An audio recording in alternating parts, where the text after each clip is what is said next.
দাজ্জালের নাম তো আপনারা শুনেছেন। ভয়ঙ্কর ডেঞ্জারাস একটা ক্যারেক্টার। পৃথিবীর শুরু থেকে শেষ পর্যন্ত এর চেয়ে বড় ফিতনা আসেনি, আসবেও না। দাজ্জালের ফিতনা। সে তার এক চোখ থাকবে, আরেক চোখ এরকম বন্ধ থাকবে, এখানে লেখা থাকবে কাফারা। কোনোভাবেই তাকে দমানো যাবে না, হত্যা করা যাবে না। আল্লাহ নবী ঈসা আলাইহিস সালাম তাকে হত্যা করবেন। তো যে ব্যক্তি সূরা কাহাফ তেলাওয়াত করবে, সূরা কাহাফের প্রথম 10 আয়াত বিশেষ করে মুখস্থ রাখবে, আল্লাহ তাআলা উসিনা মিন ফিতনাতিদ দাজ্জাল, দাজ্জালের ফিতনা থেকে তাকে বাঁচাবেন। তো আমরা দাজ্জালের ফিতনা থেকে বাঁচতে চাই কি চাই না? আমরা যেন সূরা কাহাফের প্রথম 10 আয়াত মুখস্থ করি। সূরা কাহাফ যেন জুমার দিন আমরা তেলাওয়াত করি। So now the question arises, what is the relationship of Suratul Kahf with Dajjal? দাজ্জালের সাথে সূরা কাহাফের রিলেশনটার কারণ কি? একটা মেকানিজম তো এখানে আছে। এত সূরা থাকতে রাসূল সাল্লাল্লাহু আলাইহি ওয়াসাল্লাম কেন বললেন যে সূরা কাহাফ পড়লে দাজ্জালের ফিতনা থেকে বাঁচবে? কারণটা কি? এর কারণ হচ্ছে দাজ্জাল আমাদেরকে যে সমস্ত জিনিস দিয়ে ফিতনায় ফেলবে, ওই ফিতনাগুলোর সলিউশন আল্লাহ তাআলা সূরা কাহাফের ভিতরে রেখে দিয়েছেন। দাজ্জাল 4টা জিনিস দিয়ে আমাদেরকে ফিতনায় ফেলবে। দ্যাট ট্রায়াল অফ ফেথ, এক নাম্বার। ঈমানের পরীক্ষা সে আমাদেরকে ফেলবে, আমাদের বিশ্বাস নিয়ে ছিনিমিনি খেলবে সে। এটার সলিউশন আছে সূরা কাহাফ, আমি বলবো আস্তে আস্তে। 2 নম্বরে দাজ্জাল আমাদেরকে ফিতনায় ফেলবে দ্য ট্রায়াল অফ ওয়েলথ, সম্পদ দিয়ে সে আমাদেরকে ফিতনায় ফেলবে। 3 number the trial of knowledge, জ্ঞান দিয়ে সে আমাদেরকে ফিতনায় ফেলবে। 4 number the trial of power, ক্ষমতা দিয়ে সে আমাদেরকে ফিতনায় ফেলবে। দাজ্জাল 4টা জিনিস দিয়ে আমাদেরকে পরীক্ষায় ফেলবে। কয়টা? 1 হচ্ছে ঈমানি পরীক্ষা, 2 হচ্ছে সম্পদ দিয়ে পরীক্ষা, 3 হচ্ছে জ্ঞান দিয়ে পরীক্ষা, 4 হচ্ছে ক্ষমতা দিয়ে পরীক্ষা। সে ঈমানের পরীক্ষায় আমাদেরকে ফেলবে।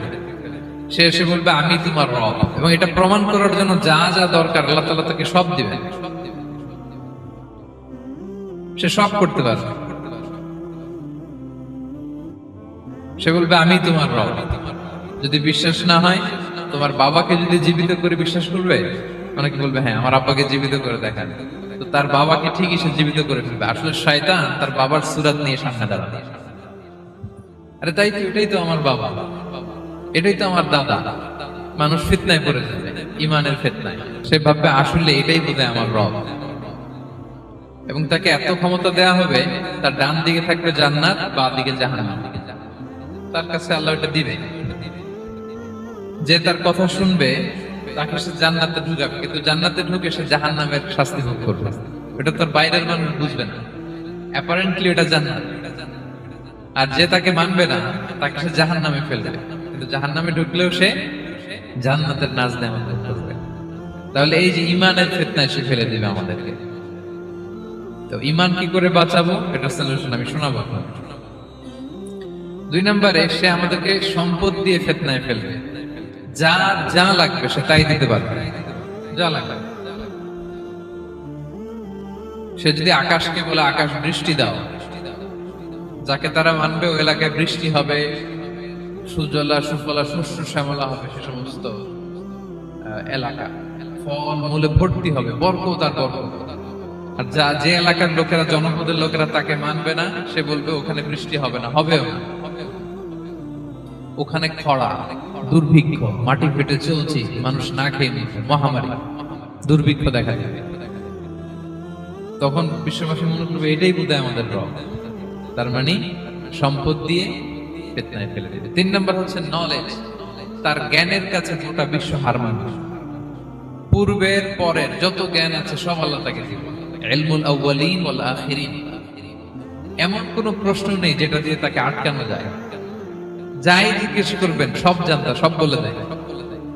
ভবিষ্যৎবাণী বলে দিবে, বলবে আগামীকাল ওইখানে অমুক দেশে বোমা বিস্ফোরণ হবে, ওইখানে ওখানে দুর্ভিক্ষ হবে, হবে ভূমিকম্প হবে, হবে। সে যা বলবে তাই হবে। তার জ্ঞানের এই গহর দেখে মানুষ ফিতনায় পড়ে যাবে। 4 নম্বর হচ্ছে দ্য ট্রায়াল অফ পাওয়ার, ক্ষমতা। তার ক্ষমতার সামনে সবকিছু একেবারে ছিন্ন বিচ্ছিন্ন হয়ে যাবে, এত ক্ষমতা হবে তার। সে যেমনটি বলবে তেমনটি করতে হবে। বাতাসের চেয়ে দ্রুত বেগে সে এক দেশ থেকে আরেক দেশে চলে যাবে। তো তার এই সমস্ত অলৌকিক ক্ষমতা দেখে মানুষ ফিতনায় পড়ে যাবে, এবং এই ফিতনা, এই পরীক্ষার মুহূর্তগুলোতে মানুষ কিভাবে নিজেকে ধরে রাখবে তার সলিউশন আল্লাহ তাআলা সূরা কাহফে দিয়েছেন। এই চারটা ফিতনা থেকে বাঁচার জন্য আল্লাহ সূরা কাহফে চারটা ঘটনা উল্লেখ করেছেন। কয়টা? এক নাম্বার হচ্ছে আসহাবে কাহফ, যুবকদের ঘটনা, 7 জন যুবকদের ঘটনা। ঈমান কি করে বাঁচাবেন, সলিউশন ওখানে। সম্পদের ফিতনা থেকে কিভাবে নিজেকে বাঁচাবেন, এজন্য একজন বাগানওয়ালার ঘটনা আল্লাহ সেখানে বলেছেন। জ্ঞানের ফিতনা থেকে কি করে বাঁচবেন, এজন্য আল্লাহ তাআলা মূসা আলাইহিস সালাম এবং খিজির আলাইহিস সালামের ঘটনা সেখানে উল্লেখ করেছেন। আর ক্ষমতার ফিতনা থেকে কি করে বাঁচবেন এটা বোঝানোর জন্য আল্লাহ তাআলা যুলকারনাইনের ঘটনা উল্লেখ করেছেন। চারটা ফিতনা থেকে বাঁচার জন্য কয়টা ঘটনা?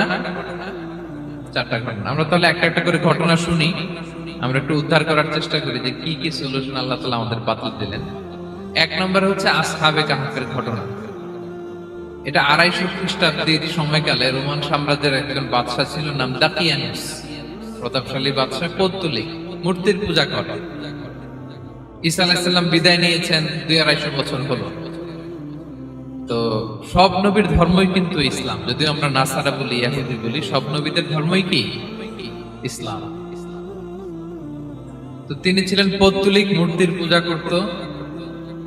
আর তার এলাকায় কেউ যদি ঈসা আলাইহিস সালামের নাম নিত, আখিরাতে বিশ্বাস করত, আল্লাহ বিশ্বাস করত, তাদেরকে তারা পাথর মেরে হত্যা করত।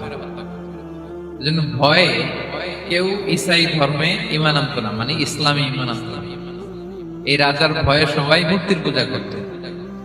কিন্তু 7 জন যুবক ছিল, তারা স্রোতে গা ভাসিয়ে দেয়নি। স্রোতের বিপরীতে তারা ঈমান নিয়ে দাঁড়িয়েছে। তারা ঈসা আলাইহিস সালামের রেখে যাওয়া সত্য ধর্মের উপর ঈমান এনেছিল, আখিরাতে তারা বিশ্বাস করত। তো এই 7 জন যুবকের কথা ছড়াতে ছড়াতে রাজা দাকিয়ানুসের কাছে চলে যায়। উনি তো রেগে মেগে আগে ডেকে পাঠালো 7 জনকে। তাদেরকে জিজ্ঞেস করলো, তোমরা কাকে মানো? বলতেছে এক আল্লাহকে মানি। সাহসী, খুবই সাহসী। বলতেছে তুমি কি জানো তোমরা কার সামনে কথা বলতেছো? আমি তো তোমাদেরকে মৃত্যুদণ্ড দিতে পারি। তারা বলে দেন, কিন্তু আমরা সব বিসর্জন দিলেও ঈমান বিসর্জন দিতে পারবো না। তিনি বললেন, তোমরা যুবক মানুষ, রক্ত গরম, আবেগে কথা বলতেছো, 3 দিন সময় দিলাম, যাও। ঈসার নাম ভুলে যাও, আখিরাত ভুলে যাও, আল্লাহর নাম ভুলে যাও। 3 দিন পরে তোমাদেরকে আবার ইন্টারভিউ নেব। ওই দিন যদি একই কথা বলো, পাথর মেরে 7 জনকে দুনিয়া থেকে উড়িয়ে দেব। তারা চলে গেল। এবার 7 বন্ধু মিলে পরামর্শ করতে লাগলো, কি করতে পারি আমরা, এই গুণে ধরা সমাজকে আমরা কিভাবে বাঁচাবো, এই পৌত্তলিকতার ছোবল থেকে এই ইফসিস নগরীকে বাঁচাবো কি করে। নগরীটার নাম ছিল ইফসিস নগরী। বর্তমানে এটা তুরস্কের ইজমির শহরে অবস্থিত। এখনো জায়গাটা প্রত্নতাত্ত্বিকদের ওই ইয়েতে এটা সংরক্ষিত, এখনো টুরিস্টরা যায়। তো তারা বলল, আমরা ঈমান বিসর্জন দেব না, যদি আমরা ওদের কথা মেনে নেই, আমরা তো মুশরিক হয়ে গেলাম। চলো আমরা এক কাজ করি, আমরা এলাকা ছেড়ে দিই। এই 7 যুবক আল্লাহর উপর ভরসা করে তারা বাড়ি ঘর, আত্মীয় স্বজন সব ছেড়ে দিয়ে, লোকালয় ছেড়ে দূরে একটা পাহাড়ের ভেতরে আশ্রয় নিল। পাহাড়ের ভেতরে একটা গুহা ছিল। এই গুহাকেই আরবিতে বলে আল কাহাফ। কি বলে? এই সূরার নাম কি? সূরাতুল কাহাফ। তো তাদের সাথে সাথে একটা কুকুরও যাচ্ছে। তারা বারবার তাড়িয়ে দেওয়ার চেষ্টা করতেছিল কুকুরটাকে, যাতে না যায়, কিন্তু কুকুর শুধু কান্না করে তার সাথে যাওয়ার জন্য ঘেউ ঘেউ করতেছিল। এই কুকুরটাকেও সাথে নিল। ভালো মানুষদের সাথে থাকলে কি হয় দেখেন, এই কুকুরের কথা, যেহেতু 7 জন ঈমানদারের সাথে একটা কুকুর ছিল, এই কুকুরের কথা আল্লাহ সূরাতুল কাহফে উল্লেখ করে দিয়েছে। ওয়া কালবুহুম বাসিতুন যিরাআইহি বিল ওয়াসি। তো তারা ভিতরে গেল, যে প্রচন্ড ক্লান্ত, তারা ঘুমিয়ে পড়ল। কি করলো? এই এক ঘুমে আল্লাহ 309 বছর কাটাই দিলেন। কয়শো 9 বছর? 9 বছর ঘুম, সব ঘুম, প্রচন্ড ঘুম। ঘুম যেন আর কাটে না। 309 বছর পরে এরা জাগে। এখন খুব ক্ষুধা, ঘুমে আর মোর ভাঙতেছে। আর একজন জিজ্ঞেস করতেছে, কি লম্বা সময় ঘুম দিলাম কোথায় আমরা? একজন বলতেছে, হ্যাঁ, মানুষ সারাদিনই ঘুমাইছে আমরা। আরেকজন বলতেছে না না সারাদিন না, দিনের কিছু অংশ হয়তো ঘুমাইছে। আসলে কয় বছর ঘুমাইছে? 309 বছর। তো এদিকে সভ্যতার তো চেঞ্জ এখানে। ওই দাকিয়ানুস মরে, এর ছেলে মরে, এর নাতি মরে, পুতি মরে, এখন 6ষ্ঠ নম্বর রাজা আসছে। প্রজন্মের পর প্রজন্ম তো শেষ। 309 বছরে কমপক্ষে 4-5টা জেনারেশন চেঞ্জ হবে।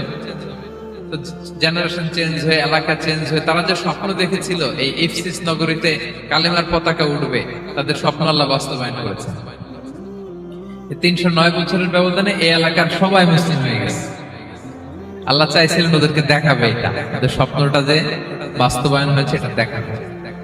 তো ঘুম থেকে উঠছে, একজনকে তারা বলল যে লুকায় লুকায় চাদর মুড়ি দিয়ে কিছু রুটি নিয়ে আসো বাজার থেকে, যাতে তোমাকে না চিনে। চাদর মুড়ি দিয়ে যাও। কিছু পয়সা ছিল, মুদ্রা দিয়ে দিছে। তো সে যে যখন দোকানদারের কাছ থেকে রুটি নিয়েছে আর মুদ্রা দিছে, দোকানদার বলে এই মুদ্রা কোথেকে আসলো? 309 বছর আগে মালয়েশিয়াতে রিঙ্গিট ছিল কিনা জানি না, যেভাবে ওরা ট্রানজাকশন করতে পারে যেটা ছিল, ওইটা যদি এখন কেউ দেয়, রাজধানী বিলাসে খাবার পাওয়া যাবে? হ্যাঁ। তো রুটিওয়ালা বলে তুমি বর্তমান সময়ের মুদ্রা দাও, এটা দিচ্ছ কেন? বলতেছে এটা তো বর্তমান সময়ের মুদ্রা।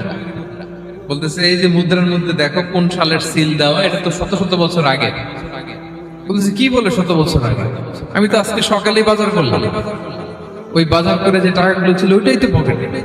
বলতেছে বলে কি? নিশ্চয়ই তুমি গুপ্তধনের সন্ধান পেয়েছো, হিডেন ট্রেজার।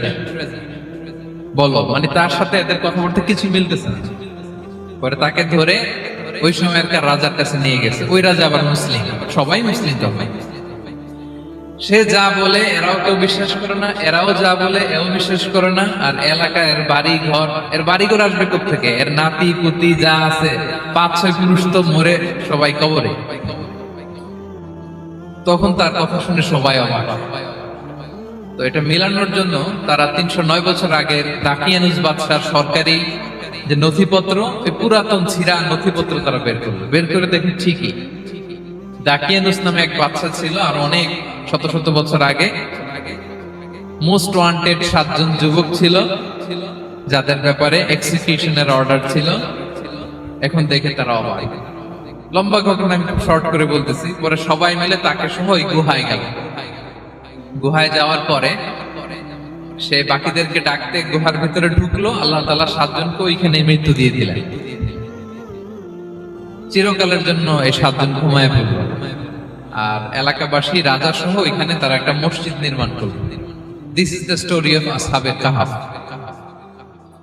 তো এলাকাবাসী যদিও মুসলিম হয়েছিল, কিন্তু আখিরাতের ব্যাপারে তাদের একটা সন্দেহ ছিল যে আসলে মানুষ মরার পরে কি আবার জীবিত হবে? মৃত্যুবরণ করার পরে আবার মানুষ জীবিত হবে? তাদের মনের মধ্যে একটা সন্দেহ ছিল যে আসলে মারা গেলে মানুষ আবার উঠতে পারে। তাদের এই সন্দেহ দূর করার জন্য আল্লাহ তাআলা এই 7 জনকে 309 বছর ঘুম পাড়িয়ে আবার জীবিত করলেন।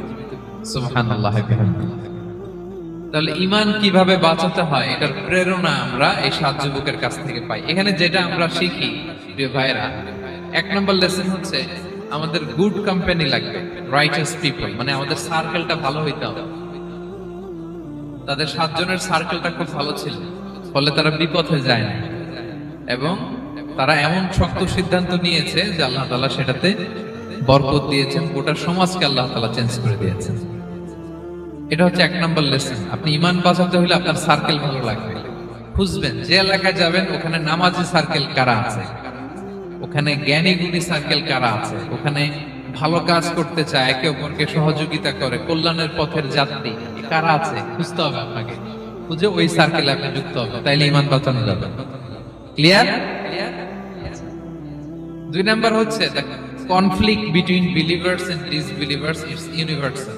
সত্য মিথ্যার লড়াই এটা চিরন্তন, আজীবন থাকবে। এটা ওনাদেরও ছিল, এখনো আমাদের লড়াই করে যেতে হচ্ছে, আমাদের ভবিষ্যৎ প্রজন্ম করবে। এই লড়াইটা আমরা করে যেতে চাই। কি বলেন? হ্যাঁ, থামা যাবে না? আমরা থামতে আসিনি, আমরা এই লড়াইটা করে যাব। আমরা সত্যের কথা বলেই যাব ইনশাআল্লাহ। বলেন 3 নাম্বার হচ্ছে যে লেসনটা আমরা পাই, অনেকগুলো লেসন, আমি খুব প্রেসাইজলি বলতেছি। যুবকরা চাইলে একটা সমাজকে পাল্টে দিতে পারে। এই পৃথিবীতে যত বড় বড় বিপ্লব হয়েছে এগুলো যুবকরা এনেছে। তারা হচ্ছে সভ্যতা গড়ার কারিগর। আসহাবে কাহাফ আমাদের এই সময়ের নওজোয়ানদের জন্য প্রেরণা। তারা আমাদের জন্য প্রেরণার বাতিঘর। তারা যেমনি ইমানকে রক্ষা করেছে, আমাদের যুবকরা চাইলেও তাদের ইমানি চেতনাতে স্পিরিট দিয়ে সমাজটাকে পাল্টে দিতে পারে। কি বলেন? এখানে বেশিরভাগই তো যুবক। হ্যাঁ, গুড সার্কেলে থাকবেন তো আপনারা? সত্যের পক্ষে সবাই থাকবেন তো? আল্লাহ তাআলা কবুল করুন। আচ্ছা, এবার দ্বিতীয় নাম্বার ছিল সম্পদের ফিতনা, কিভাবে বাঁচবেন। আসহাবে কাহাফের পরে সূরা কাহাফে আল্লাহ তাআলা একজন বাগানওয়ালার ঘটনা বলেছে। দুজন বন্ধু, একজন একটু গরিব, সে বিশ্বাসী, আরেকজন ধনী, সে অবিশ্বাসী।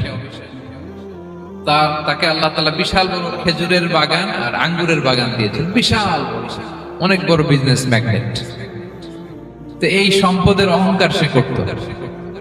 সে প্রায় তার গরিব বন্ধুকে বলতো যে তোর চেয়ে আমার সম্পদও বেশি, সন্তানও বেশি, জনবল বেশি, লোকবল বেশি, অর্থবল বেশি, সব বেশি।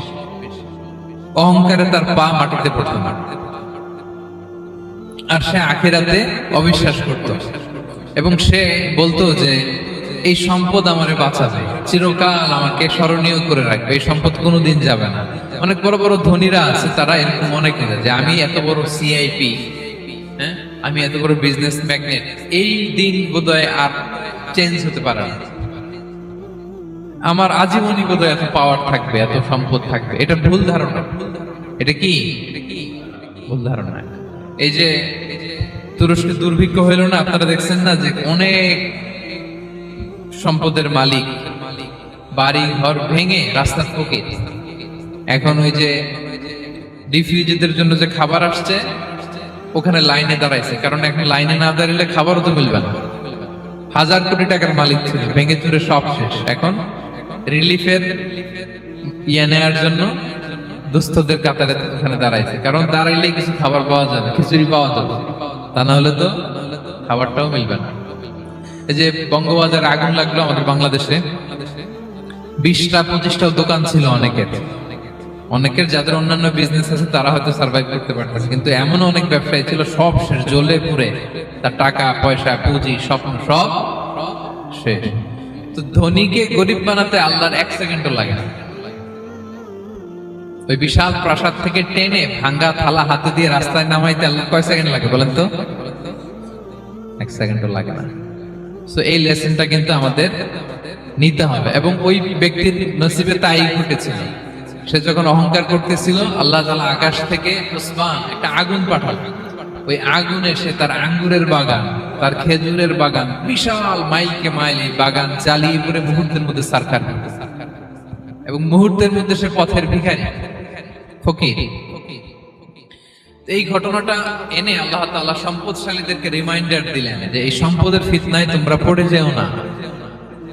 আমরা সম্পদশালী হলে বাস্তবতা অনেক সময় ভুলে যাই। সূরাতুল হুমাযাতে আল্লাহ তাআলা বলেন ইয়াহসাবু আন্না মালাহু আখলাদা। সম্পদশালীরা মনে করে এই সম্পদ আমাকে চিরকাল বাঁচিয়ে রাখবে, চিরকাল বোধহয় এই সম্পদ আমার হাতে থাকবে। না, এটা হাতের ময়লা, আজ আছে কাল নাই, যে কোনো সময় চলে যেতে পারে। এটা হচ্ছে ম্যাটেরিয়ালিস্টিক আউটলুক, বস্তুবাদী চিন্তা থেকে এই আমাদের ধনী ভাইদের এই সমস্যাটা হয়। ভোগবাদী চিন্তার প্রভাব আর কি। সম্পদ যখন হাতে থাকে ধরাকে সরাজ্ঞান করে, মনে করে যে সবই আমার কন্ট্রোলে। না, আপনারে ওই গরিবের কাতারে আনতে, ওই রিলিফের সম্পদ নেয়ার জন্য ওই লাইনে দাঁড় করাইতে আল্লাহর 1 সেকেন্ডও লাগে না। এটা খেয়াল রাখতে হবে। আমরা যখন প্রাইভেট কারে চড়ি, মাঝে মাঝে অনেকে এসে হাত পাতে, এদেরকে ছোট করা যাবে না। গল্পটা আল্লাহ ভিন্ন করতে আল্লাহর 1 সেকেন্ডও লাগে না। ওইদিকে আমি দাঁড়ায় হাত পাততাম আর উনি প্রাইভেট কারে বসে থাকতো। আল্লাহ চাইলে এরকম করতে পারতেন না? পারতেন। এখান থেকে আমাদের জন্য শিক্ষা হচ্ছে সম্পদ এটা ক্ষণস্থায়ী, আজ আছে কাল নাই।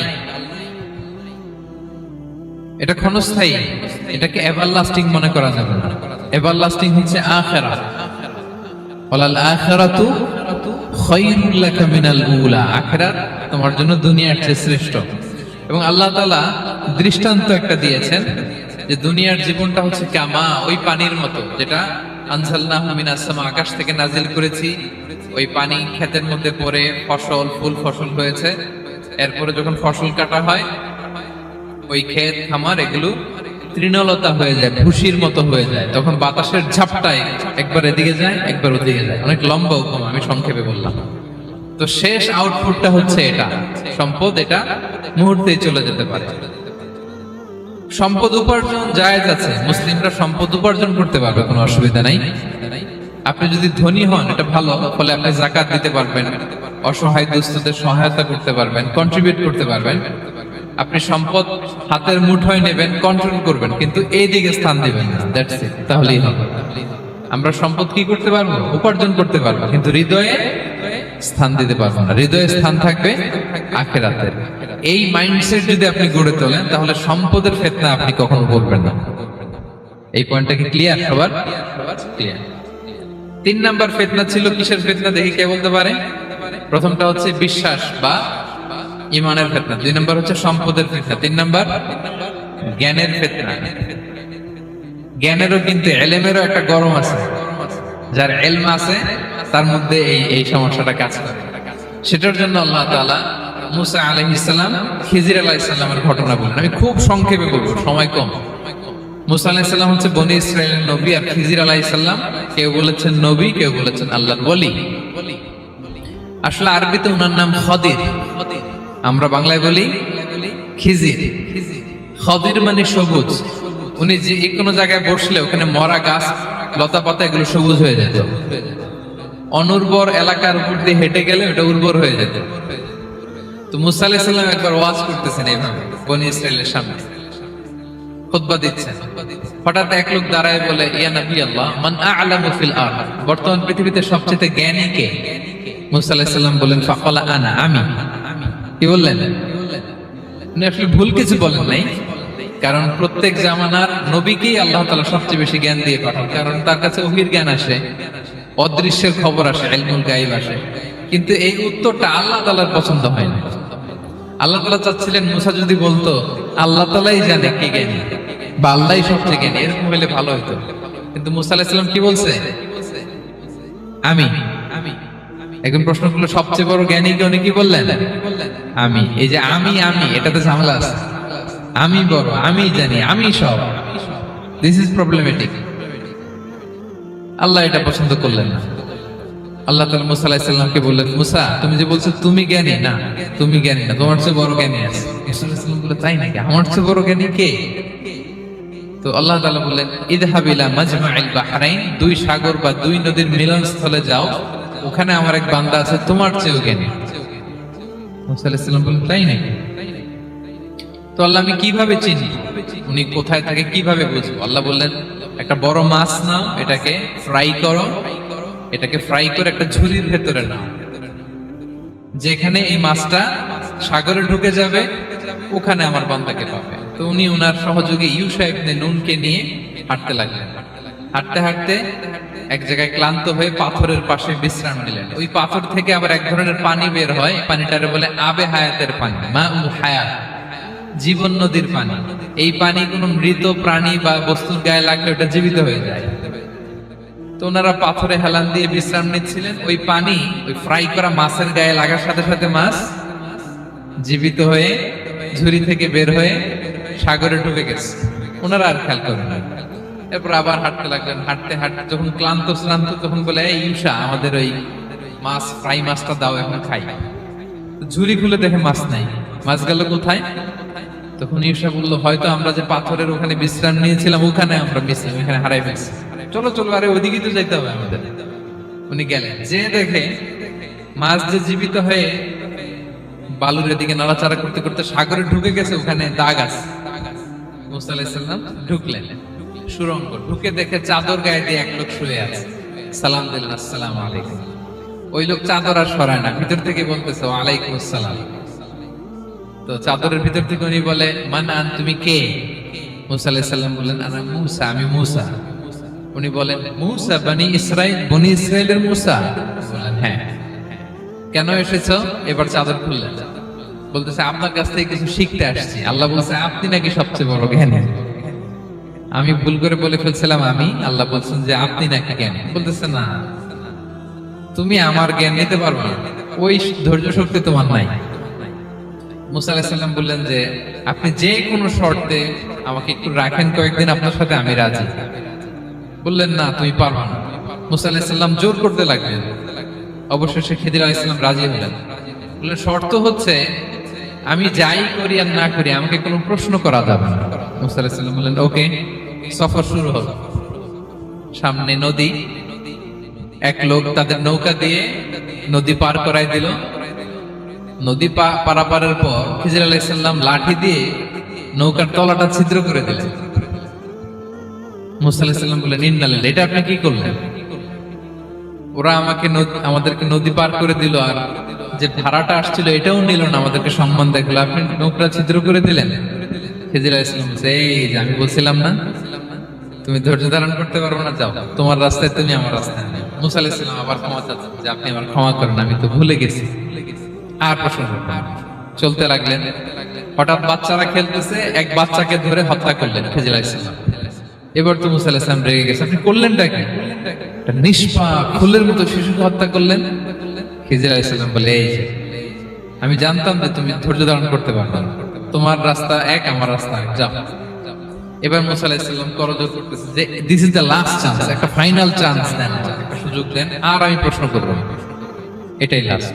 বললেন ওকে ঠিক আছে। হাঁটতে হাঁটতে এক ইহুদি বসতির সামনে যে হাজির, দুজনই খুব ক্ষুধার্ত, খাবার চাইলো, এরা আবার কৃপণ, খাবার দিল না। তো খিজির আলাইহিস সালাম বললেন ঠিক আছে খাবার যেতে দিচ্ছেন আমরা চলে যাই। যাওয়ার পথে দেখতেছে এই এলাকার একটা দেয়াল ভেঙে পড়ে যাবে। তিনি বললেন মুসা চলো এটা ঠিক করে দেই।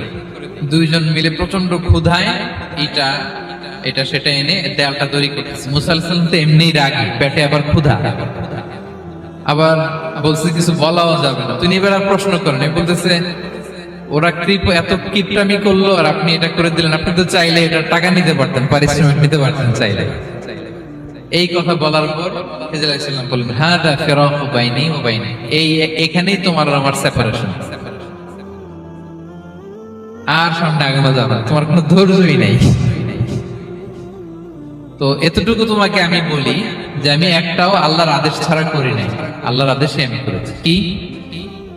এক নম্বর হচ্ছে ওই যে আমাদের ভাড়া নিতে চাইলো না, আমাদেরকে পার করে দিল, নৌকাটা ছিদ্র করেছি কারণ এই এলাকায় একজন জালিম বাদশা আছে, সে নৌকা পেলেই গরিব মাঝিদের নৌকা সিজ করে নিয়ে যায়। তো এটাকে যখন তলায় ছিদ্র করে দিছি, এই রাজার লোকেরা এসে দেখবে যে তলা ছিদ্র, তো পানি ঢুকতেছে, এটা নিবে না, ওরা পরে সামহাও এটা রিপেয়ার করে চালাইতে পারে। মুসা আলাইহিস সালাম বলে সুবহানাল্লাহ, তাই তো, এটা তো আমি বুঝতে পারি নাই। আর ওই ছোট শিশুটাকে হত্যা করছি, ও অনেক বড় জালিম হবে এলাকা, তার ফিতনায় এলাকাবাসী তটস্থ থাকবে, সে তার মা বাবাকেও জাহান্নামে নেবে। এজন্য আল্লাহ তাআলা আদেশ দিয়েছেন আমাকে, আল্লাহর আদেশে আমি তাকে হত্যা করেছি। মুসা আলাইহিস সালাম বললেন তাই তো, এটা তো অনেক ভালো কাজ করছেন তাইলে। তো বলতেছে তাইলে ওইটা বলেন, খাবারও দিল না, এত কৃপণ, এদের দেয়াল কেন ঠিক করতে গেলেন আপনি? তখন তিনি বললেন যে আসলে এটা একটা ইয়াতিমদের ঘর ছিল, দুইটা ইয়াতিম শিশু, তাদের বাবা মা খুব ভালো ছিল, আর এই দেয়ালের নিচে আছে গুপ্তধন, এই দেয়ালটা পড়ে যাবে, এই গুপ্তধন তারা ছোট মানুষ নিতে পারবে না, এলাকাবাসী তাদেরকে বঞ্চিত করে নিয়ে যাবে। আমি দেয়াল গড়ে দিলাম যাতে করে তারা যখন প্রাপ্তবয়স্ক হয় নিজেদের সম্পদ নিজেরা বুঝে নিতে পারে। সুবহানাল্লাহ বিহামদিহি। মুসা আলাইহিস সালাম বলে তাই তো, এগুলো তো আমি বুঝতে পারি নাই। তো এই ছিল খুব সংক্ষিপ্ত পরিসরে মুসা আলাইহিস সালাম খিজির আলাইহিস সালামের ঘটনা। তো রাসূল সাল্লাল্লাহু আলাইহি ওয়াসাল্লাম বুখারীতে একটা চমৎকার কথা বলেছেন, তিনি বলেছিলেন ওয়াদিদনা আন্না মুসা সাবার হাত্তা ইয়াকাসসা আলাইনা মিন আমরিহিম। রাসূল সাল্লাল্লাহু আলাইহি ওয়াসাল্লাম বলেছিলেন ইস আমার ভাই মুসা যদি আরেকটু ধৈর্য ধরতো তাহলে আরো কিছু অজানার তথ্য আমরা জানতে পারতাম। এখান থেকে, এই ঘটনা থেকে আমরা কি শিখলাম? প্রথম যেটা আমরা শিখলাম, জ্ঞান নিয়ে বড়াই করতে হবে, ঠিক কিনা? জানার কোনো শেষ নেই, জাননেওয়ালার উপরও জাননেওয়ালা আছে, জ্ঞানের উপরও জ্ঞানী আছে। আপনি কিছু জেনেই মনে করবেন না আমি সব জানি, আপনার চাইতে বেশি জ্ঞানী অনেকে আছে। অনেক সময় বক্তার চাইতে শ্রোতারা অনেক জ্ঞানী। হয়তো এখানে এমন অনেক জ্ঞানী লোক আছে যার ধারে কাছেও আমরা কেউ নেই, হতে পারে। সো আমি সব জানি, এটা ভুল, এটা শয়তান বলে। এটা কে বলে? শয়তান বলে। আবু নাওয়াস একটা কবিতা লিখেছেন, ওয়াকুল লিমান ইয়াদঈ ফিল ইলমি ফালসাফাতান হাবাসতা শাইআন ওয়া গাবাত আনকা আশিয়াউ। কেউ যদি বলে আমি সব জানি, তুমি তাকে বৃদ্ধাঙ্গুলি দেখিয়ে বলো তো আপনি কিছুই জানেন না, আপনি অল্প কিছু জেনেছেন, জানার এখনো অনেক বাকি। তাহলে মুসা আলাইহিস সালামের এই ঘটনা জিজ্ঞেস করা হলো কে জ্ঞানী, উনি বললেন আমি জ্ঞানী। এরকম কি আমরা কখনো বলবো না? সবচাইতে বড় জ্ঞানী কে? ওয়া ফাওকা কুল্লি যী ইলমিন আলীম। সবচাইতে বড় জ্ঞানী আল্লাহ তাআলা। সো জ্ঞান নিয়ে আমরা অহংকার করব না। 2 নম্বর যে শিক্ষাটা আমরা পাই, ওই যে নৌকা দিয়ে পারাপার হচ্ছিল, তখন একটা চড়ুই পাখি এসে সাগরের মধ্যে মুখ দিয়েছিল। তো খিজির আলাইহিস সালাম বললেন, মুসা তুমি কি চড়ুই পাখিটা দেখতে পাচ্ছ? হ্যাঁ দেখতে পাচ্ছি। চড়ুই পাখিটা যে সাগরে মুখ দিয়ে দেখতে পাচ্ছ? হ্যাঁ দেখতে পাচ্ছি।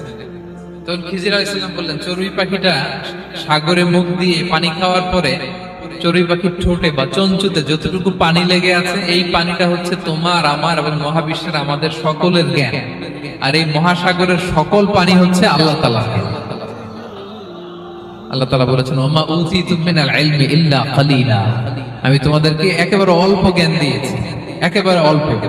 এই রহস্যে ঘেরা এই মহাবিশ্বের অনেক কিছু আমাদের অজানা। প্রিয় ভাইরা, আমরা অনেক কিছু জানি না, আমাদের এই লিমিটেড নলেজ এগুলো ধরে না, তারপর আমরা জ্ঞানের বড়াই করি।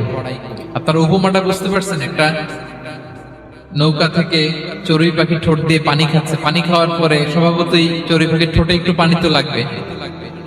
খিজির বললেন যে এই পানিটা হচ্ছে তোমার আমার পৃথিবীর সবার জ্ঞান, আর এই সাগরের বাকি পানিগুলো কার জ্ঞান? এবার বুঝতে পারছেন আল্লাহ তাআলার জ্ঞানের পরিধি। আমরা জ্ঞান নিয়ে যেন কখনো কি না করি, বড়াই না করি। জ্ঞান 2 ধরনের, একটা বাহ্যিক জ্ঞান, একটা অন্তর্নিহিত জ্ঞান। External knowledge, internal knowledge. আমরা যখন কোরআন হাদিস পড়ি আমাদের বাহ্যিক জ্ঞান অর্জন হয়। কোরআন হাদিস পড়লেই আপনি জ্ঞানী হয়ে যাবেন। এটা কোরআন হাদিস পড়তে হয়, এটা ডাইজেস্ট করতে হয়, এটার উপর আমল করতে হয়। এই জ্ঞান অর্জন শেষে এরপরে আল্লাহর প্রিয় বান্দাদেরকে আল্লাহ অন্তরে ইলমের নূর দেন, ইলহাম দেন। That is the knowledge, that is the pure knowledge. আপনি হাফেজে কোরআন হয়ে ভাবেন না আপনি সব জানেন, আপনি বুখারী মুখস্থ করে ভাবেন না সব জানেন। এই সব জ্ঞান অর্জন করার পরে ইলমের নূর হাসিল হয়, সেটা আল্লাহ সবারে দেয় না। সো এই অন্তর্নিহিত জ্ঞান, দূরদৃষ্টি, farsightedness, that is the pure knowledge. এটার জন্য বছরের পর বছর, যুগের পর যুগ সাধনা করতে হয়। সেটার জন্য এই জ্ঞান অর্জনের জন্য 3টা জিনিস করতে হয় ইলমের নূর অর্জনের জন্য। কয়টা? 1 হচ্ছে বিনয়, 2 হচ্ছে সফর, 3 হচ্ছে সবর। আবার বলি, 1 হচ্ছে বিনয়, 2 হচ্ছে সফর, 3 হচ্ছে সবর। আল্লাহ তাআলা আল্লাহর নবীকে তাওরাত দেওয়ার পরেও আরো ট্রেনিং সেশন করাইছেন খিজির আলাইহিস সালামের কাছে। যাও ওনার কাছে গেলে তুমি ছোট হবা, নত হবা। জ্ঞান যদি আমি নিতে চাই আমাকে ছোট হইতে হবে। ধরেন একটা গ্লাস থেকে একটা খালি গ্লাসে পানি ঢালবো, তো যেটাতে নেয়া হবে এটা উপরে থাকলে হবে? যেই গ্লাসটার মধ্যে পানি আছে এটা উপরে থাকবে, ওইটা ব্ল্যাঙ্ক গ্লাসের মধ্যে পড়বে। আপনি নলেজ ইলম নিতে চাইলে আপনাকে নিচে থাকতে হবে, উনি উপরে থাকবেন। আপনার শায়েখ আপনাকে দিবে, আপনার উস্তাদ আপনাকে দিবে, আপনার মুর্শিদ আপনাকে দিবে। বুঝতে পেরেছেন? তাহলে আমাদেরকে হাম্বলনেস লাগবে। শিখতে হইলে হাম্বল হইতে হয়, বিনয়ী হইতে হয়। আচ্ছা, 2 নাম্বার সফর করতে হয়। এটা আল্লাহ মুসা আলাইহিস সালামকে দিয়ে করাইছেন, যাও পিছে পিছে ওস্তাদের পিছে পিছে ঘুরো। তো এজন্য সফর করতে হয়। এখন ঘরে বসে অনেক কিছু জানা গেল, উস্তাদের সান্নিধ্য লাগে, সফর করতে হয়। আমাদের ক্লাসিক আলেমরা হাদিস কালেকশনের জন্য শহরকে শহর সফর করতেন। এখন আমাদের আলেমরা দেওবন্দে যায়, মিশরে যায়, মদিনায় যায়। এখানকার মালয়েশিয়ান স্টুডেন্টরা দেশে বিদেশে যে নলেজ অর্জন করে। সফর আপনাকে লাগবে। তাহলে বিনয়, সফর, 3 নম্বরে কি? সবর।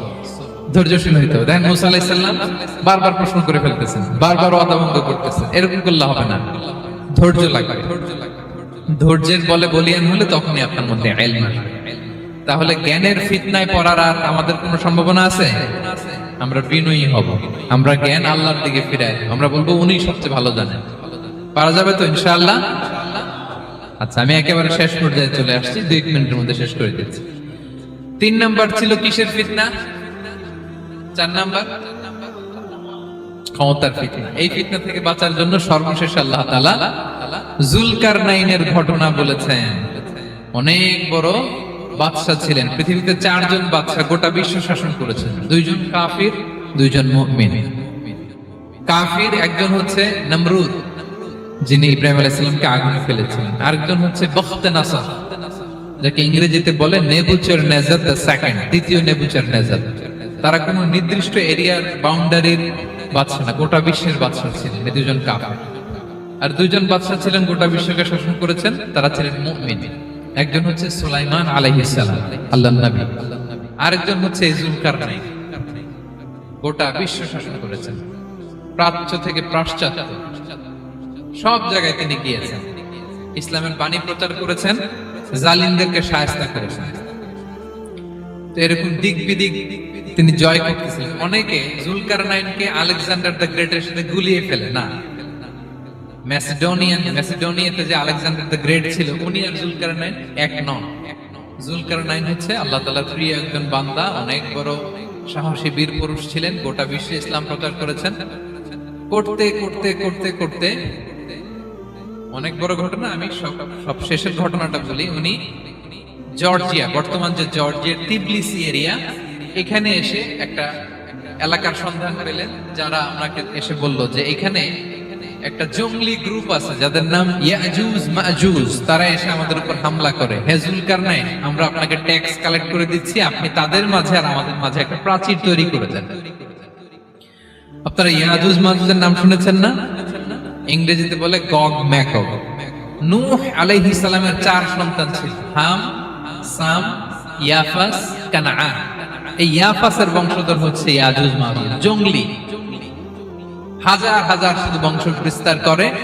তারা এসে লোকালয় মানুষের উপর আক্রমণ করে, তাদের গবাদি পশু এগুলো ছিনিয়ে নেয়, ফলমূল খেয়ে ফেলে।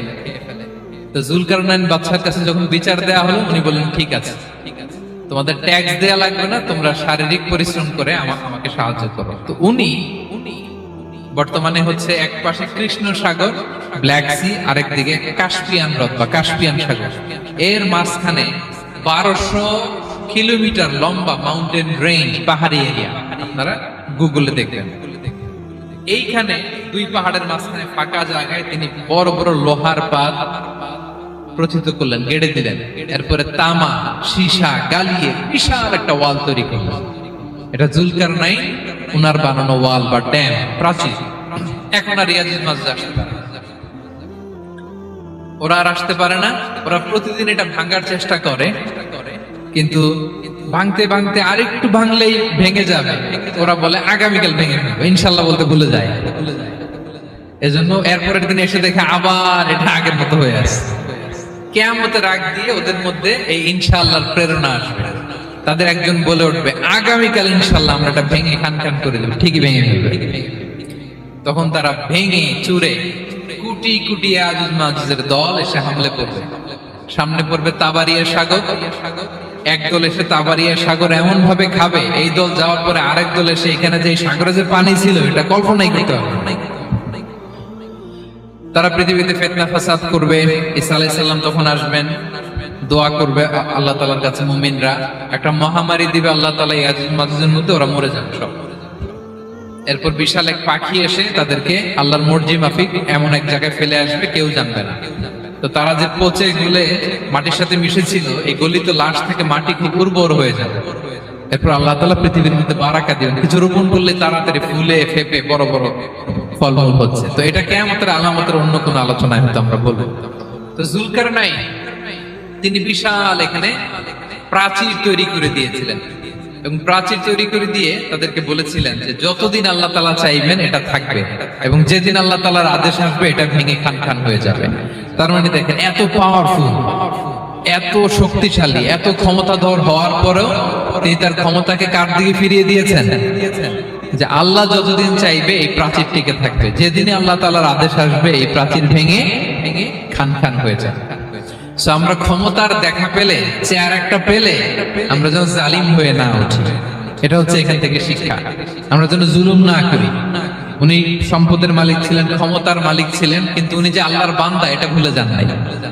আমরা যখন ক্ষমতাশীল হই, আমরা যখন প্রধানমন্ত্রী হই, আমরা যখন প্রেসিডেন্ট হই, আমরা যখন পাওয়ারফুল হই, আমাদের সবচেয়ে বড় পরিচয় যে আমরা আব্দুল্লাহ, আল্লাহর গোলাম, এটা আমরা ভুলে যাই। আমাদের আসল পরিচয় কি? আমরা আল্লাহর গোলাম। আমরা যে আল্লাহর গোলাম, এই চিন্তাটা, এই সেন্সটা যদি আমাদের মাথায় থাকে, তাহলে ক্ষমতা আমাদেরকে দাম্ভিক বানাতে পারে না, আর ওই ক্ষমতা আমাদেরকে ফিতনায়ও ফেলবে না। তাহলে সম্মানিত সুধী, দাজ্জাল কয়টা জিনিস দিয়ে আমাদেরকে ফিতনায় ফেলবে? চারটা। দ্য ট্রায়াল অফ ফেইথ, ঈমানের পরীক্ষা। দ্য ট্রায়াল অফ ওয়েলথ, সম্পদ দিয়ে পরীক্ষা। দ্য ট্রায়াল অফ নলেজ, জ্ঞানের পরীক্ষা। দ্য ট্রায়াল অফ পাওয়ার, ক্ষমতার পরীক্ষা। আর ঈমানের পরীক্ষায় উত্তরণের জন্য আল্লাহ তাআলা আমাদেরকে এই সূরায় আসহাবে কাহফের ঘটনা শুনিয়েছেন, যে 7 জন যুবক তারা তাদের ঈমানকে হেফাজত করেছেন। সম্পদের ফিতনা থেকে বাঁচানোর জন্য আল্লাহ তাআলা আমাদেরকে এক বাগানওয়ালার কাহিনী জানিয়েছেন, যে সম্পদ পেয়ে তোমরা দাম্ভিক হয়ে যাও না, এটা আজ আছে কাল থাকবে না।